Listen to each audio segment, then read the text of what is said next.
శ్రీకృష్ణ పరబ్రహ్మణే నమః. శ్రీమద్భగవద్గీతా అథ ద్వాదశోధ్యాయః భక్తియోగః. ఈరోజు మనము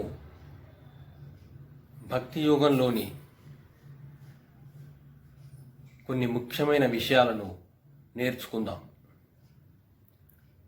భక్తి యోగంలో అర్జునుడు ఎవరు ఉత్తమ యోగి అని భగవంతుణ్ణి అడగడం జరిగింది. ఓ కృష్ణ, ఎవరు మీ యందు మనస్సును నిలిపి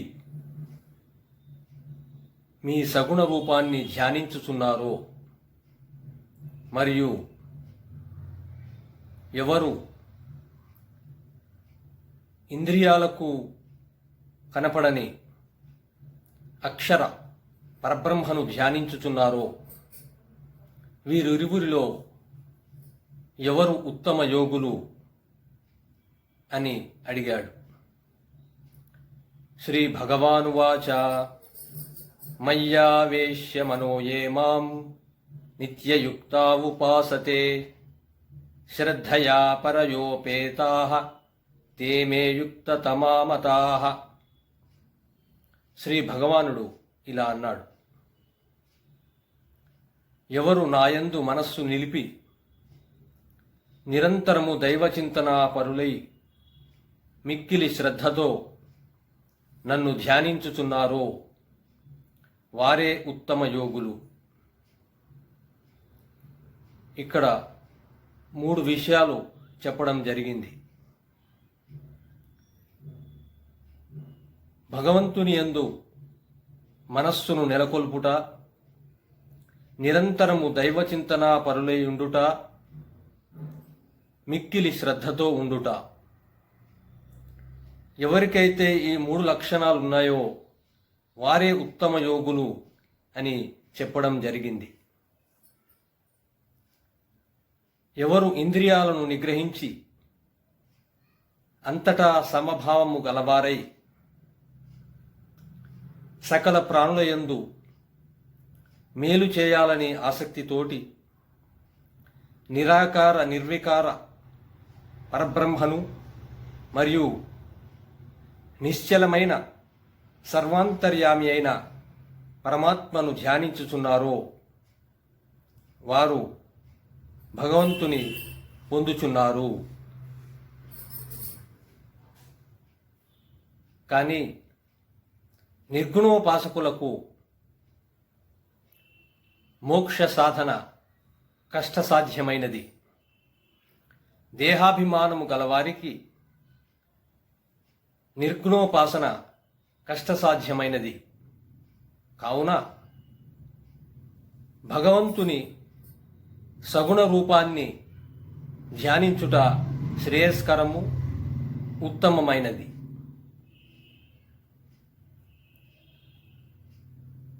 నాయందు మనస్సును నిలిపి సకల కర్మలను నాకు అర్పించి ఎవరైతే నన్ను అనన్య భక్తితో ధ్యానించుచున్నారో, వారిని శీఘ్రమే మృత్యురూప సంసార సముద్రము నుండి ఉద్ధరించుచున్నాను.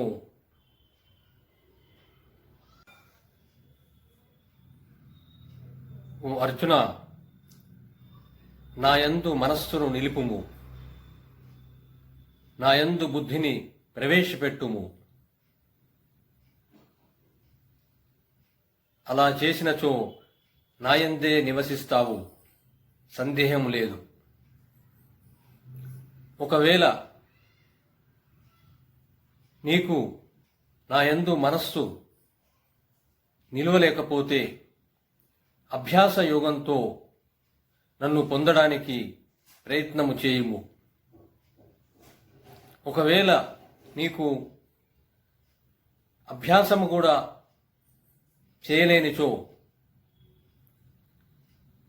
భగవంతునికి సంబంధించిన కర్మలను చేయుము.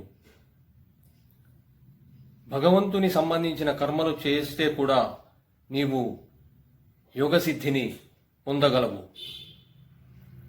భగవంతునికి సంబంధించిన కర్మలు అనగా యజ్ఞము, దానము, తపస్సు, వ్రతము, ఇతరులకు మేలు చేయుట. భగవంతుని ప్రాప్తికి యోగ సాధన చేయడానికి నీకు శక్తి లేనిచో ఇంద్రియాలను నిగ్రహించి సమస్త కర్మల యొక్క ఫలితములను త్యాగము చేయుము. వివేకము లేని అభ్యాసము కంటే జ్ఞానము శ్రేష్టమైనది. జ్ఞానము కంటే ధ్యానము శ్రేష్టమైనది. ధ్యానము కంటే సర్వకర్మ ఫలత్యాగము శ్రేష్టమైనది. ఆ విధంగా సర్వకర్మ ఫలత్యాగము చేసినచో శీఘ్రమే శాంతి లభిస్తుంది. ఈ విధంగా భగవంతుడు భక్తి యోగంలోని మొదటి 12 శ్లోకాలలో మోక్షాన్ని పొందడానికి అనేక రకాల మార్గాలను భక్తులకు వివరించడం జరిగింది. భగవద్గీతలో అనేక చోట్ల సమభావంతో ఉండాలి, సకల ప్రాణులకు మేలు చేయాలి, కర్మల యొక్క ఫలాలను త్యాగం చేయాలి అని చెప్పడం జరిగింది. వాస్తవానికి ఈ సంసారము, ఈ ప్రపంచము మృత్యురూపమైనది. పుట్టుక మరణంతోటి సుఖ దుఃఖాలతోటి కూడి ఉన్నది. ఇది మాయారూపమైనది. కాబట్టి దీని నుంచి విముక్తి పొందడానికి భగవంతుని ఆశ్రయించవలను.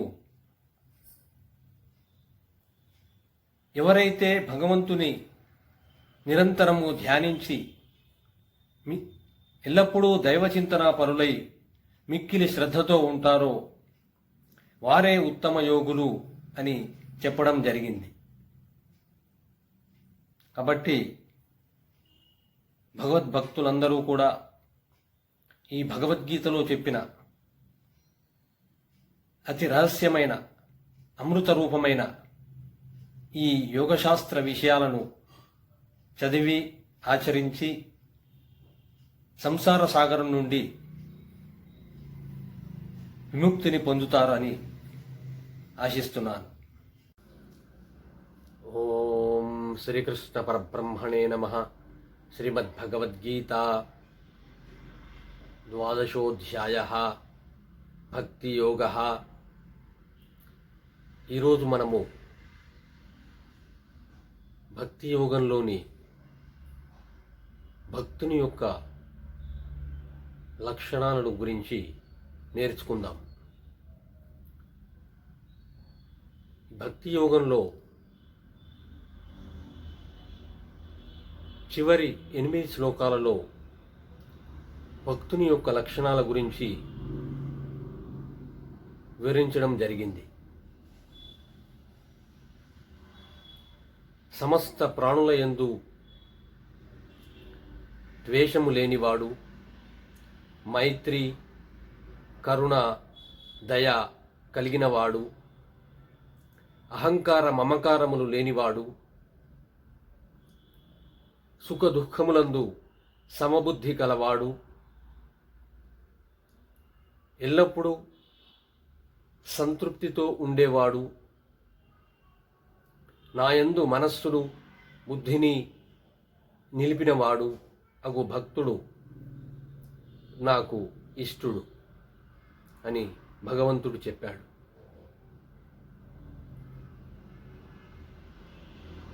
ఏ ప్రాణిని కూడా బాధ పెట్టనివాడు మరియు ఎవరి చేత బాధపడనివాడు,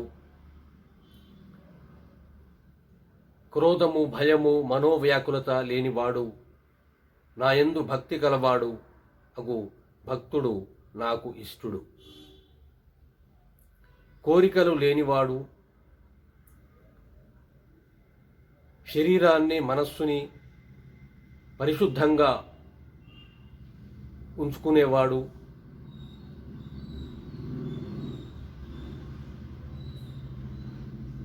నేనే కర్మలు చేస్తున్నాను అని అభిమానము లేనివాడు, స్థిరమైన బుద్ధి గలవాడు అగు భక్తుడు నాకు ఇష్టుడు. దేనికి పొంగిపోనివాడు, దేనిని ద్వేషించనివాడు, శాస్త్రముచే నిషేధింపబడిన కర్మలను చేయనివాడు అగు భక్తుడు నాకు ఇష్టుడు. శీతోష్ణములందు, సుఖదుఖములందు, లాభ నష్టములందు, జయాపజయములందు, మానవ మానములయందు సమముగా ఉండేవాడు అగు భక్తుడు నాకు ఇష్టుడు.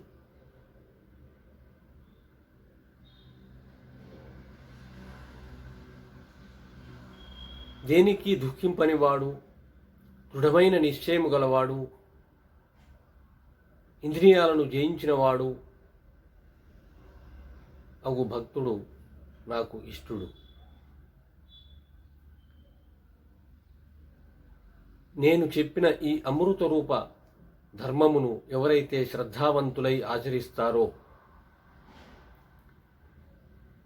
అట్టి భక్తులను నేను శీఘ్రమే ముక్తిని ప్రసాదిస్తాను. ఈ విధంగా భక్తి యోగంలో భక్తుని లక్షణాలను భగవంతుడు వివరించాడు. భగవద్గీతను మించిన మనస్తత్వ శాస్త్రము కానీ యోగశాస్త్రము కానీ లేదు. ఈ లక్షణాలు ఎవరైతే ఆచరిస్తారో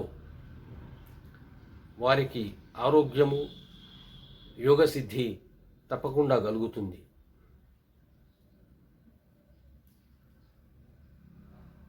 కాబట్టి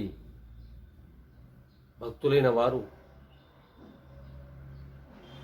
భగవంతుడు చెప్పిన ఈ యొక్క భక్తుని లక్షణాలను ఆచరించి ముక్తిని పొందుతారని ఆశిస్తున్నాను. మనము నెక్స్ట్ వీడియోలో భగవద్గీతలోని మిగతా అధ్యాయాలలోని ముఖ్య విషయాలను నేర్చుకుందాం. ఇది శ్రీమద్భగవద్గీతాసు ఉపనిషత్సు బ్రహ్మ విద్యాయాం యోగశాస్త్రే శ్రీకృష్ణార్జున సంవాదే భక్తి యోగో నామ 12 ఓం తత్సత్.